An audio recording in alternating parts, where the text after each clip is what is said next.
Each and every time that I hit a guy and they wobble, I'm coming in, with something else. Oh, they wobbling, let's finish him, Hey,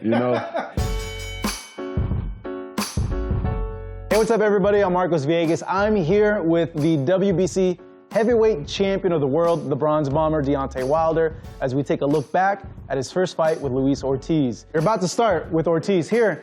Are you thinking like, all right, what do I got to do? Well, with Ortiz, I knew from the press conference, when I looked into the eyes, I knew that he wasn't scared of me. He wasn't afraid of me. Even in this, when we getting ready, you can tell he's not afraid. He's ready to go. It's like I have nothing to lose, but everything to gain. You can tell right now from the body language that this is going to be an amazing fight. Going into the fifth round. Fifth round, we're just pawing. Jeez. And then I finally found my opening, up with him after, 4 rounds of just filling out. With Ortiz, you don't come across southpaws all the time. So it's very hard to find sparring and to get used to a southpaw, especially as skillful as Ortiz was in this fight and is as a fighter.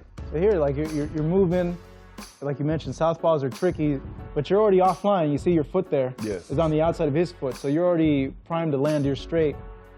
You go and you land it, and he does that. Like at that point, you had to have known, like, okay, I got him. I got to jump on him. Most definitely. Each and every time that I hit a guy and they wobble, I'm coming in, with something else. Ain't no need to sit up him wobble, like the Mortal Kombat game, they wobbling, let's finish him, When I knocked him down, you see, I taunted him with the King Kong chest and let him know that, King Kong, you ain't got nothing on Deontay Wilder. But he looks good, though, from his body language. When you were in the corner, were you thinking, like, okay, I have him, or, okay, you know what, he looks like he still has life in him? Well, honestly, I wasn't thinking nothing at that time. I was ready to just jump back on him. I know that he got hit. He never felt a punch like this.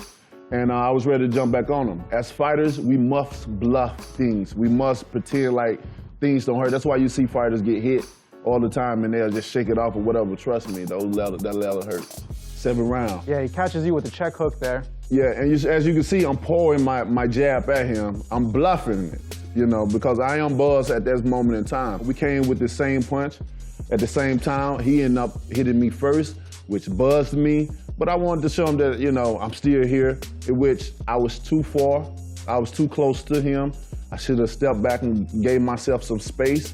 But, if I wanted to be a little cocky, I didn't want to give off too much so he could indicate that I was hurt. But when I started pulling, he was seeing that I wasn't committing to the jab.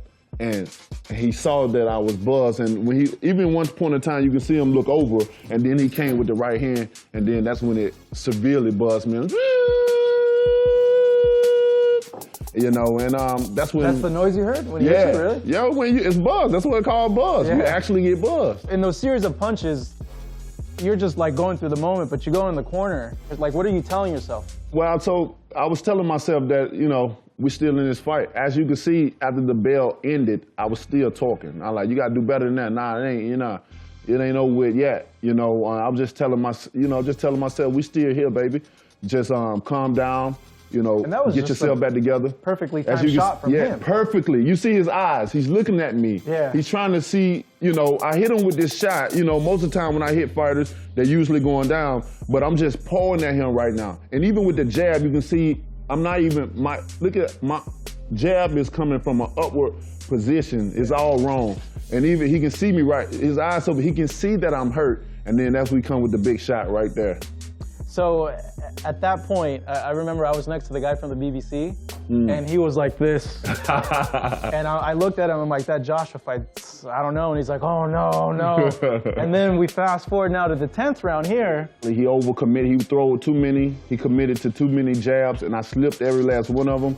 They said that we hit each other together when they was commentating, but he did not touch me at all. And I came back with the right hand. That was a game changer. In that moment of time of me coming off of the 7th round. That was a big game changer.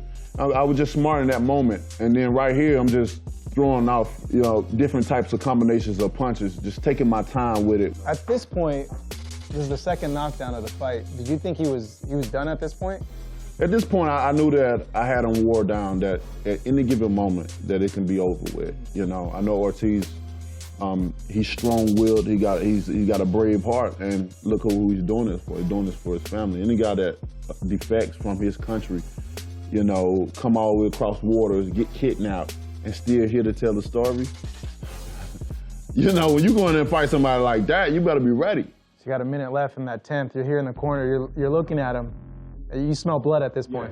I knew it was about to be over with. I can tell his body language. He's slower. He's slower now.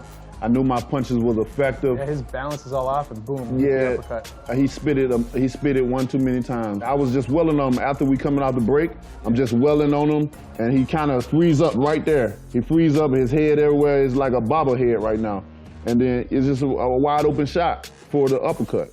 You know, but you have to be experienced. You have to know what you're doing. You have to have some type of set of skills to understand what shot to take at what position and time in the fight. You just can't do anything, you know. I've seen your progression.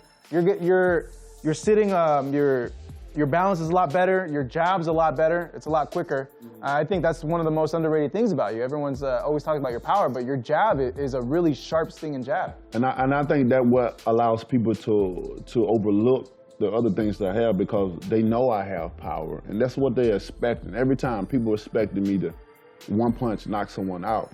So when it's like that, you already have that in your head. You overlook. So sometimes I bust out laughing, like hard balling on the floor, laughing at myself, speaking in second person, saying, "Man, this dude crazy," you know, or speaking in third person, saying, "This guy crazy, man. He's funny," or whatever. I always look at myself like that. It's fun looking at me. I like looking at myself. You give yourself a lot of highlight things to look at, man. You want to get something to cheer up and get some oohs and ahs in, look at that Deontay Wilder highlight reel, man. It'll cheer you right on up. The heavyweight championship of the world. Wilder Ortiz, Saturday, live on pay-per-view.